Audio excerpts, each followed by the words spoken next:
We've seen the government's pre-budget report, and we know exactly where they're taking our economy. Temporary tax cuts now, longer-term tax rises later. Eye-watering levels of borrowing, a totally reckless approach.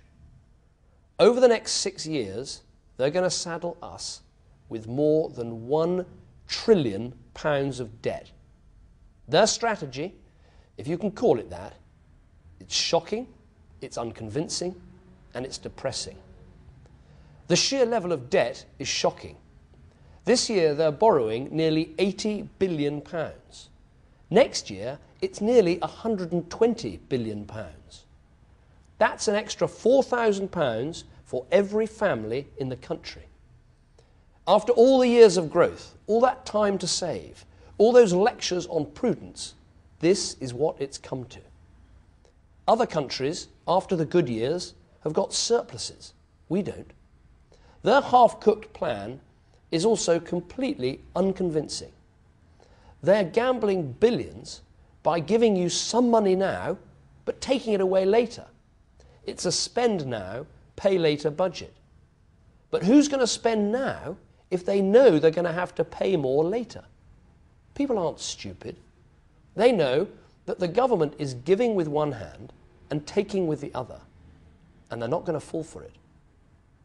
Labour's big idea to boost our economy is a 2.5% cut in VAT.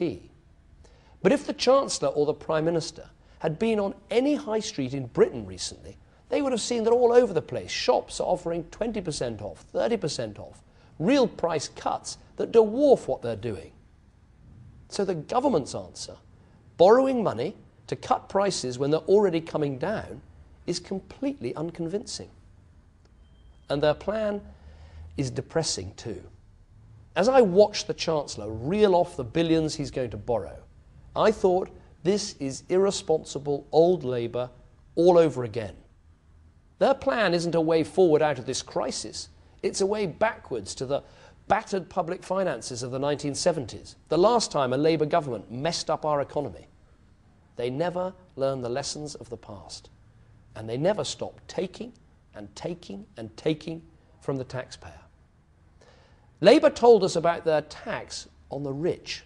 They'd like us to believe it'll all be bankrolled by the top 2% of the country.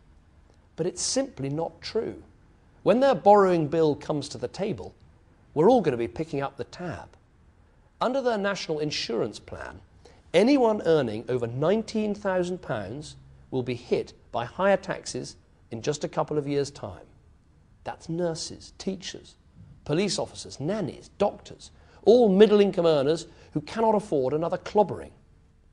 And by increasing employers' national insurance contributions, they're actually introducing a tax on jobs. Can you think of anything more stupid? What a depressing indictment of this Labour government. Now, we have a strong alternative. We would freeze your council tax for 2 years, paid for by cutting out waste in government. We would let companies pay VAT 6 months late. That's a £10 billion boost to small business. We would use £3 billion of saved unemployment benefit to encourage companies to take on new workers. And we want the government to step in and give insurance for loans so that money actually flows out of the banks to the small businesses where it's so badly needed. Now, none of these measures break the bank or gamble away our future prosperity. So the choice at the next election is now clear. Big debt and big taxes under Labour. More of the same irresponsibility that got us into this mess.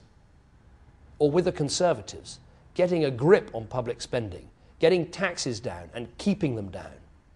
That is the change that this country so badly needs.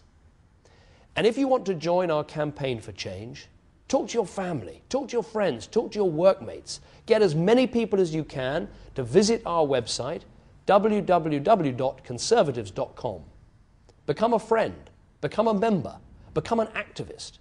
Help us to get rid of this government that has failed us all so miserably.